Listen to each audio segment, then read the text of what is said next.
Job phases in Fergus let you split a job into multiple parts, so you can track costs more accurately and stay organised. We usually see phases used for jobs with multiple stages.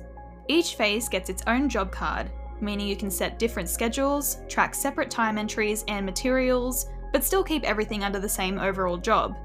Job phases also move through the status board independently, allowing you to track the progress of each stage separately. This makes it easy to stay on top of every phase, just like you would with any other job. Let's walk through how to use them.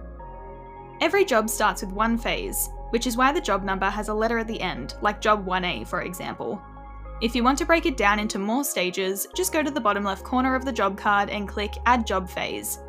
Give it a title and description, hit save, and just like that, you've got phase B. Now you can switch between phases as needed.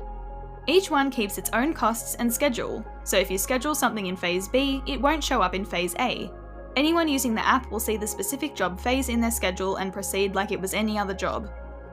You can also invoice phases separately, which comes in handy for charge-up jobs when you're not invoicing from a quote. If you only want to bill for phase A, just head to Invoicing, click the drop-down on the right, and select Add Costs from Jobs. Pick the phase you're invoicing for, hit Add to Invoice in the bottom right corner, and once you approve the invoice, just double-check the tick boxes on the left. These tick boxes let Fergus know which phases are fully invoiced for. We only want phase A to be ticked at this point. And if you ever need to check financials for each phase, just go to the financial summary in the job card and scroll down to the job phase breakdown table. You'll see all the numbers side by side, making it easy to compare. And that's it! Job phases make it easy to keep things organised, track costs properly, and invoice when you need to.